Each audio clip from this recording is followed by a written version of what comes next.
Hello, magandang gabi sa inyong lahat. So may post dito na kay Puginius 'no. Yung regarding sa mga post ni Ma'am Susan Yance. Wait lang. Ba't dalawa 'tong post na 'to? So ito yung post na nakita ko 'no. Sa page 'to ni Puginius eh. Sabi dito, Makikita nyo yung mga post. so ito 'no, ah, sa tingin nyo ang post nyo sa akin ay ikakapanalo. Ay, sorry. Mali pagkakabasa ko.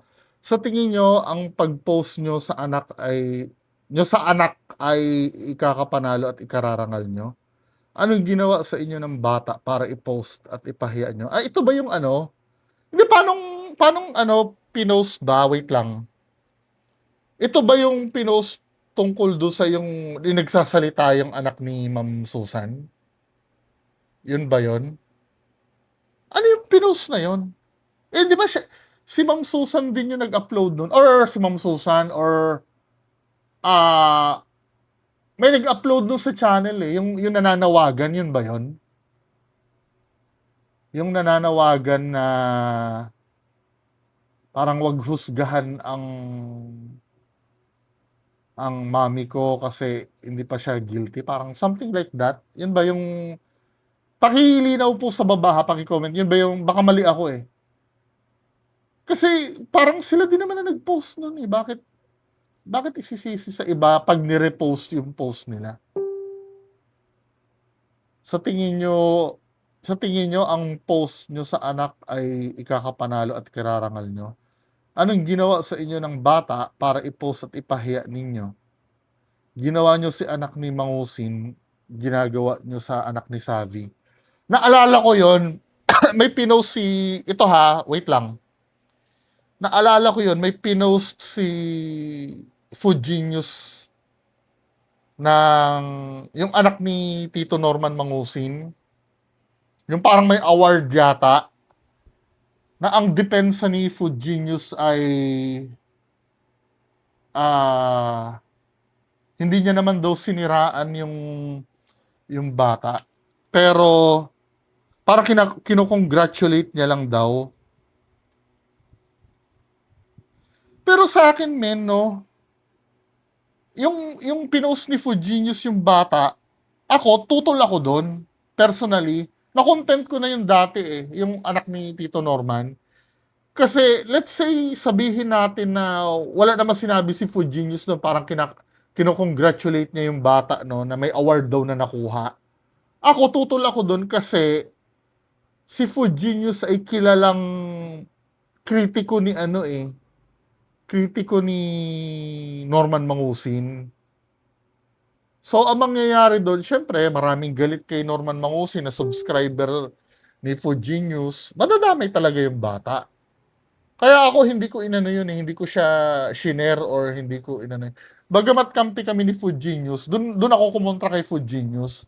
Pero naaalala ko, nung itong si Ma'am Susan Yancy, umaakyat pa sa akin noon.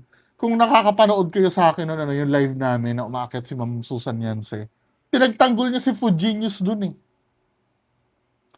Dun sa pag-post ni Food Genius dun sa anak. Kaya sobrang ironic nito na makita ko na ginawa nyo sa anak ni Mangusin, ginagawa nyo sa anak ni Savi. Sobrang ironic nito, men. Ngayon, in-inform ako ni Sir Earvlog, yung nagpo-post pala nito ay hindi si Ma'am Sabi, si Ma'am Susan yan. So, hindi pala siya yung nagpo-post nito. Ibang tao daw. Kaya pala third person ang pananalita. Anong gusto nyo? Sumpain nila ang magulang nila? Ikahiya nila para sumaya kayo? Ano ba talaga ang ikinagagalit nyo? Hindi naman kayo ang actual na na-scam. Ito na naman tayo eh. I can't believe na ito yung nagiging dahilan. 'Di ba? Granting, no? Sabi niya dito, ano ba ang sabi hindi daw si Ma'am Ma'am Susan Yance. Sabi ganun dito. Kini-question niya, ano ba ang kinakagalit nyo? Hindi naman kayong actual na na-scam. Okay. Susundan ko yung logic na yon. Bakit ka rin nagagalit kila Food Genius? Eh, hindi na naman ikaw yung pinopost ni Food Genius, si FLM naman. Or yung anak niya, di umano. Sino ka para magalit din? May care ka kasi diyan sa naaapi. Kaya ka nagagalit. Ganyan, ganyan din kami. May care kami dun sa mga OFW. Kaya nagagalit kami. Hindi naman kailangan ikaw ang maging biktima para magalit ka sa isang bagay eh. Nakukuha nyo? Kapag kami nagva-viral ng issue, for example, kahit sa programa ni Rapi Tulfo, meron dun nirereklamo na kriminal. Galit na galit din kayo sa kriminal eh. Nung inaapi yung biktima, eh hindi naman kayo ang ano nun. Hindi naman kayo ang biniktima nun. Ba't galit kayo dun? Or sa mga supporter ni Tito Norman Mangusin, bakit naman kayo galit na galit sa amin? Eh hindi naman kayo ang kino-content namin. Si Tito Norman naman. Kaya itong logic na to na hindi naman kayo ang actual na hindi 'yun ang hindi 'yun ang issue. Kahit nga yan si Ma'am Susan Yance, sinugod din niya si FLM eh. Hindi naman siya na-scam ni FLM. 'Di ba? Naalala niyo sa Heritage Hotel? Yung yung nag-live pa kami noon, tapos sinugod niya si FLM doon. Eh hindi naman siya rin ang actual na nagbabago yung yung standard eh. In fact, tinulungan pa kayo nung scammer na isulat ang demanda nyo ng free.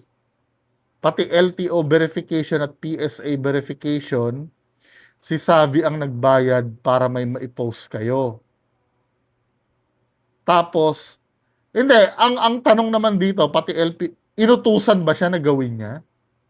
Yan. Alam ko siya yung nagkusang loob niyan at na pinakita sa amin eh.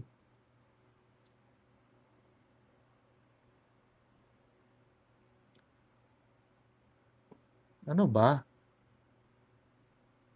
Tsaka kung siya man ang mag-post niyan, nasa public yan eh. Makikita na lahat ng tao yan eh.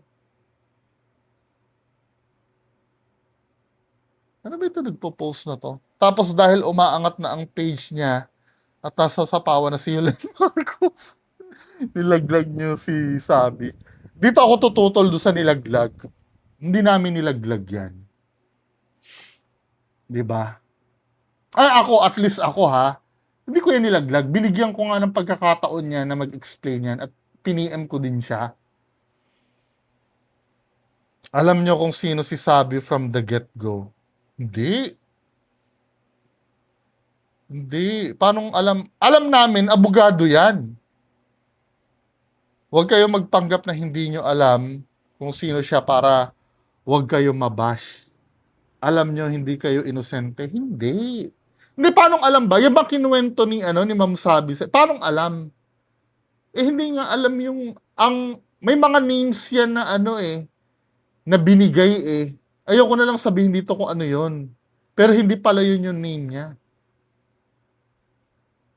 Isa pa, hindi naman yung bata ang pinahiya nyo ang na-scam sa kahit kanino sa inyo. Wait lang, isa pa, hindi naman yung bata na pinahihiya nyo ang nang-scam sa kahit kanino sa inyo. Bakit siya ang ginagawa nyong subject ng humiliation? Akala ko ba film director na edukado ka, na gusto mo ng fairness? Wala sa tamang pag-iisip ang magpo-post ng ganito. Galit na galit kayo kay Norman sa pagtawag niya. Dito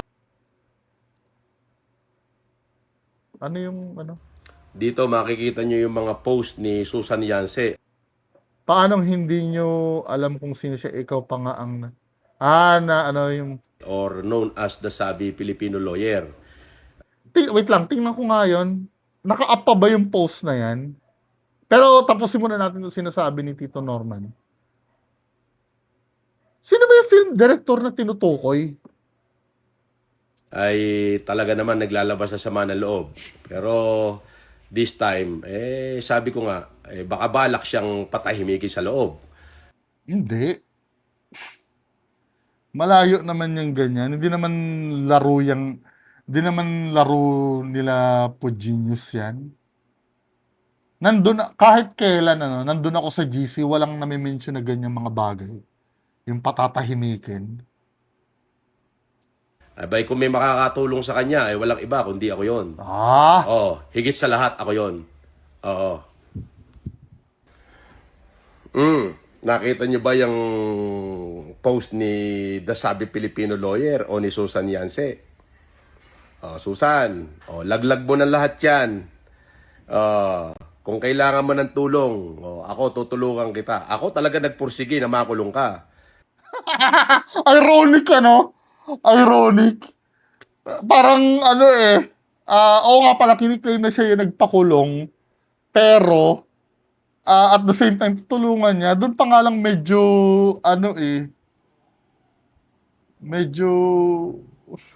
balik ko Dahil may kasalanan ka, dahil tinira mo ako. Pero katulad nga nung sinabi ko, ako lang ang pwedeng makatulong din sa'yo. Di ba? Laglag mo lahat yan. Anong itutulong ni Sir Norman? Pagtuturo mo na lahat, sabihin mo na lahat ng mga nalalaman mo, call my lawyer, okay? And I will give you the help that you need. Yun. Totoo naman, ako talaga pinursige ko para mahuli ka. Ako nga pumunta sa Mandaluyong para makuha yung alias warrant of arrest mo. Alam mo naman 'yan. But this time, katulad ng pinangako ko, willing kitang tulungan. Bakit ang hindi? 'Di ba? So, ayun na 'yon. So, paano yung mga pinangakuan mo na biktima di umano ni Ma'am Susan Yance dati? Na Panoorin natin. At kung makikita nyo, kilalang kilala ni Susan Yance o ni fake lawyer o ni The Sabi Filipino Lawyer. Si Puginius, talaga nag-uusap sila. wait lang. Di ba alam mo na, abogado ka mo si Fuginius? Parang ang gulo. Need you, gumagano pa si Puginius. Susan, ako lang ang pwede makatulong sa'yo. Ilaglag mo na lahat yan. Pagtuturo mo na sila naman ang mahoyo din. Hindi ka nila pinakinabangan eh. So hindi ko kailangan pakinabangan kita. Ang importante, makalabang ka ng patas. Bibigyan kita ng pagkakataon lumaban ng patas. Kasi hindi nila ako pinalalaban ng patas eh.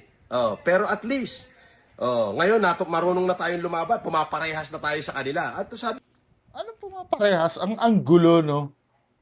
Napakagulo nung sitwasyon. Noon ako lang, kinuha niya yung credit. Then, nung nakita niya nagpo-post si Ma'am Susan Yance, biglang tutulungan niya daw. Desperate din si Tito Norman no? Wala ganun talaga. Kailangan niya rin talaga kasi ng tulong. sabi ko nga, gulong lang ng palad yan. Weather lang yan. Weather lang. Umiikot.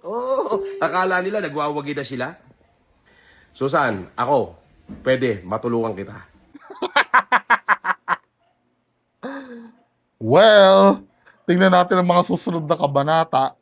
Sarili nga ni Tito Norman, di matulungan yung si Ma'am Susan Yance. Alam mo ang gagawin lang niya ni Tito Norman. Hindi, sa totoo lang, ako na yung nagsasabi, no. Kahit ako mapunta sa posisyon ni Susan Yance at may pagkakataon na, let's say, operan ako na ikakanta ko, no. Yung talagang desperado ako na ikanta ko, wala akong maisasabi na na useful information eh. Sa totoo lang. Ano ba yung gustong malaman na yung mga walang dirty works eh. Kasi sa totoo lang, yung pinag-uusapan lang sa GC, yung update sa kaso, yun lang. Kung ano mangyayari. magsi-share ng strategy, yung strategy. Ah, ganito ang depensa diyan. Na yung natural na pag-uusap ng lawyer client, wala akong nakikita na ano doon na parang anong tawag doon? Anong tawag doon sa term na 'yon? Parang incriminating. Magla-live nga ako sa ano ba ngayon? Thursday ba ngayon? Friday night magla-live ako. Kasama ko si Sir Earvlog. Pag-usapan natin 'yan. Wala talagang incriminating kahit ako, let's say ako ay nilaglag nila Food Genius ako, tapos ako lalapitan ako ni Tito Norman na para ikanta, wala akong maisasabi. Wala talaga ako maisasabi kasi wala namang ano dirty na gagawin eh. Mga update sa kaso, yun, sinasabi sa amin, no? Kung ano ang desisyon, alimbawa, yung last time, no, ang pinaka critical information na, sa bagay, pwede ko na sabihin eh. Yung paglabas lang ng warrant, yun lang. Pero yung may mga dirty works na gagawin, I don't think na may kakanta yan Depende na lang kung mag-iimbento siya. Lang sasabihin niya, yun. Pero, kailangan niyang patunayan pa rin naman yun. Alam mo, may sabihin siya, no? Na, alam ko, si Food Genius ay isa sa drug lord na, na hinahunting. O siya ay, si Food Genius ay si Atong Ang. Well, kailangan niyang patunayan yun. Yung mga ganung bagay. Pero kung yung talagang makukuha niya, let's say sa GC, wala naman siya may screenshot doon na matino eh. Sa totoo lang, walang ano doon. Actually, may natatandaan ako, sa kanya pa mismo talaga nang galing, yun. May sinasabi siya, sa bagay alam nyo na lahat, yung, yung sinugod, yung tungkol do sa 1.5 million na issue, yung kay Sariolen, yung nagkwento ni Sariolen, yun, parang may nag-disagree doon. Doon sa gusto niyang mangyari. Nakalimutan ko na kung ano yun eh, pero yun. Siya yung nag-iisip ng pero yung galing sa grupo na gagawa ng hindi maganda, na para ilaglag na, oy, plano nila ng ganito, plano nilang ganyan. Wala eh. Wala men. 'Di ba? Anyway, yan lang pong pag-uusapan natin ngayong gabi. Magandang gabi sa inyong lahat. Bye-bye.